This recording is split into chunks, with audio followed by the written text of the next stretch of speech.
L'instruction administrative du 26 février 2013 est venue préciser les modalités de mise en place du crédit compétitivité emploi, dénommé 6, pour faire plus simple. Donc cette instruction administrative est venue préciser notamment les obligations déclaratives qui vont incomber aux contribuables pouvant bénéficier du 6. Alors, normalement, dans le cadre d'une gestion normale d'une entreprise, un contribuable employeur est obligé de faire un certain nombre de déclarations auprès des organismes et notamment de l'URSSAF. Ces obligations déclaratives sont soit mensuelles, soit trimestrielles en raison de la nature des effectifs et doivent être adressées aux organismes sociaux. Alors il a été prévu dans le cadre de cette instruction administrative, que dorénavant, les contribuables, dans le cas de la mise en place du 6 et pour ceux qui pourront en bénéficier, devront compléter ces obligations déclaratives d'informations relatives à l'assiette cumulée du 6 dont ils pourront bénéficier et de l'effectif salarié correspondant. Alors, ces déclarations ont été complétées d'informations. Il a été prévu des cases réservées à cet effet, de façon à ce que le contribuable, effectivement, complète ces déclarations relatives au 6, de façon à ce que les organismes sociaux puissent suivre de manière cohérente et concomitante l'établissement et l'élaboration du 6. Alors, la mise en place a pris un peu de temps. Il est prévu, selon les dispositions spécifiques figurant dans cette instruction administrative, que les contribuables ne se verront mettre à leur charge cette obligation déclarative et le fait de remplir ces imprimés qu'à compter du mois de juillet 2013.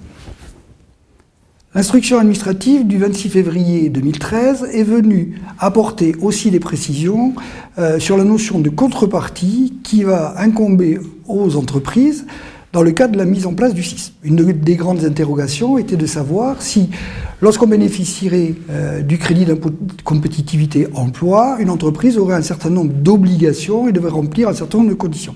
Alors, il faut rappeler que l'article 244 quater C du Code général des impôts prévoit que le crédit d'impôt compétitivité emploi va être mis en place pour améliorer la compétitivité des entreprises, notamment en matière de recherche, en matière de formation, en matière de recrutement, en matière de processus pour le passage énergétique, en matière de renforcement de fonds propres, etc.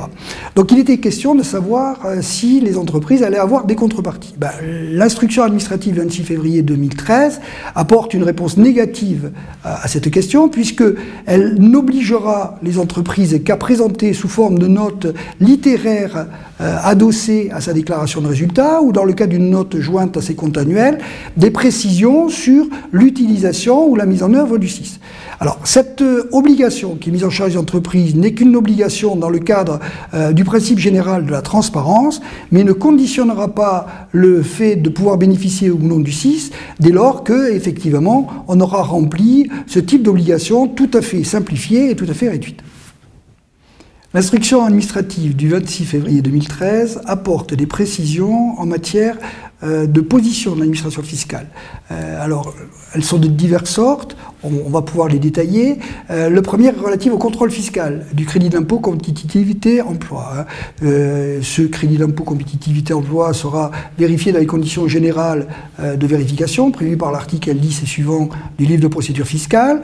Un article spécifique a été prévu, c'est l'article L112G du code du livre de procédure fiscale, qui va permettre le contrôle de ce crédit d'impôt compétitivité emploi.